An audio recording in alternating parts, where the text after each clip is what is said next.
जाए तब हम साबी कर सकते हैं। लेकिन यहाँ पर कातली, काकानी, साबी ये सभी नदियाँ क्या है, अंतः प्रवाहित नदी है, इसलिए इसमें उपरोक्त सभी है। तो हमें समय ऐसे प्रश्न बनाने चाहिए ताकि हम उसको बेहतर कर सके। किस नदी को मृत नदी कहा जाता है? अब प्रश्न बनाया है घग्गर, साबी, साबरमती, यजवाई। अब ये प्रश्न इतने कठिन नहीं है, लेकिन यही प्रश्न बार बार परीक्षा में आते हैं और ऑप्शन को घुमा दिया जाता है। ओवर कॉन्फिडेंट के कारण हम हमेशा सरल प्रश्नों को ही गलत कर देते हैं कई बार। क्यों? हम सोचते हैं ये प्रश्न तो मुझे बहुत अच्छी तरह से आते हैं, लेकिन ऑप्शन में उसको घुमा दिया जाता है। तो साबी, जवाई, इसमें ये घग्गर नदी है। तो किस नदी को मृत नदी नहीं कहा जाता है, इसमें ऐसा पूछ लिया जाए तो जो मृत नदियां देख के और अन्य नदियों का विश्लेषण कर दिया जाता है। अगला प्रश्न, गोमती नदी किसकी सहायक है? तो ये सोम नदी की है। निम्न में से साबरमती की सहायक है? में याजम या हतमती या उपरोक्त सभी? तो इसमें आपको ये बताना, तो ये हतमती की भी है, मेसवा की भी है और याजम अर्थात उपरोक्त सभी की। ये प्रश्न विद्यार्थियों, जो भी मेरे मित्रगण हैं, आप इन प्रश्नों को जरूर देखिए। अगर ये राजस्थान अपवाह प्रणाली और जिले वाला टॉपिक जरूर पढ़ ले।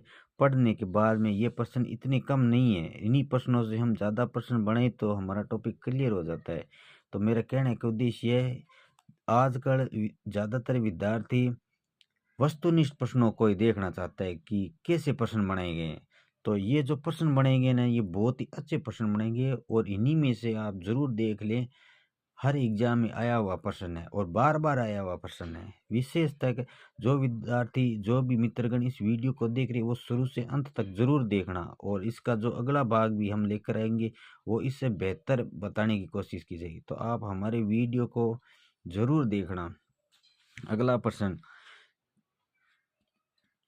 नदी जिसका उद्गम अर्थात जन्म राजस्थान से होता है और जो अपना जल खंपात की खाड़ी खाड़ी में डालती है। उद्गम तो राजस्थान में होता है, लेकिन जल है वो कहाँ डालती है? खंपात की बाड़ी में।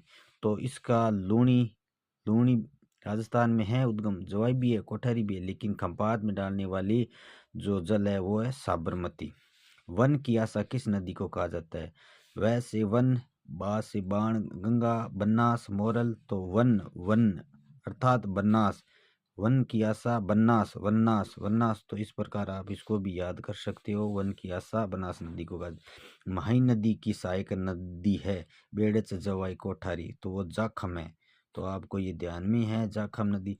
अब इस प्रकार जाखम देखकर नदी से प्रश्न पूछ लिया जाता है तो आप जरूर केवल प्रश्नों को न देखें कि ये प्रश्न हमें आसानी से आते हैं, नहीं।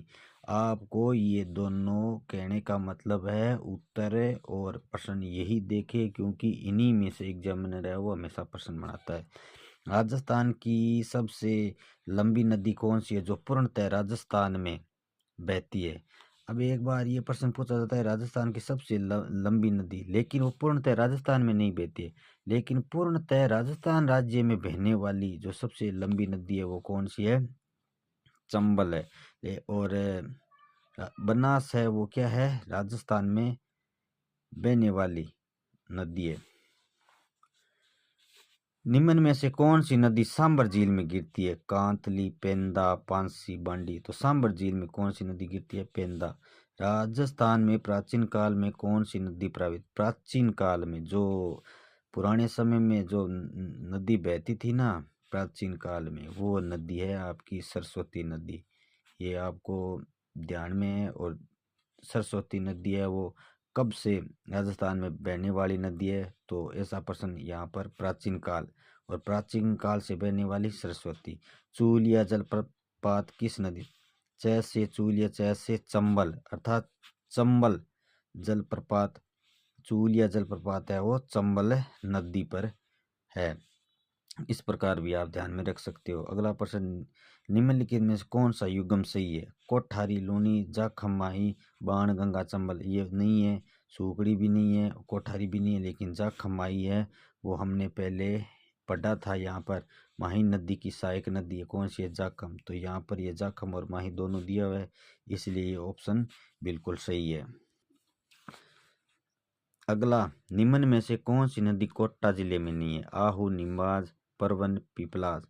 तो ये आपकी पिपलाज नदी है, वो कोटा में नहीं है। माही नदी किन जिलों की नदी है? अब यहाँ पर जाखम, माही, जाखम ये पूछ लिया गया प्रश्न। और माही नदी किन जिलों में बहने वाली है?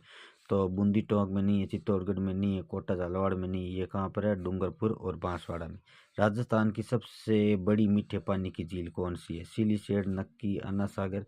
आपको ध्यान में है, जे संबंध है वो राजस्थान की सबसे बड़ी मीठे पानी की झील है। निम्न में से कौन सी झील खारे पानी की नहीं है? यहाँ पर प्रश्न दे दिया गया निम्न में से, ऐसे भी पूछ सकता है एग्जामिनर कि खारे पानी की झील है और नहीं। हमेशा विद्यार्थी नहीं और है के बीच में ही कंफ्यूज होता है। अगर ये प्रश्न ऐसा पूछ लिया जाता निम्न में से कौन सी झील खारे पानी की है, तो और इनमें से अगर एक दो ऑप्शन याद है तो तुरंत ही विद्यार्थी उस पर टिक कर देता है। लेकिन हमें इन सारों को ध्यान में, थोड़ा सा टॉपिक भी हमें पढ़ना है। क्यों? सांबर भी है वो खारे पानी की है, डीडवाना भी खारे पानी की है, लूणकणसर है वो भी खारे पानी की है बीकानेर जिले में। तो पिछोला जो उदयपुर की ये झील है ये खारे पानी की नहीं, ये मीठे पानी की झील है। आन्ना सागर झील कहाँ है? आन्ना सागर उदयपुर, कोटा, अजमेर।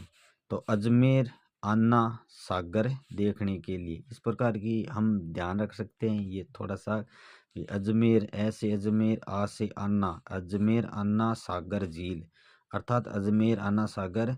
तो यह अजमेर है वो बिल्कुल सी है। नवलखा, अर्थात ये नवलखा है, नवलखा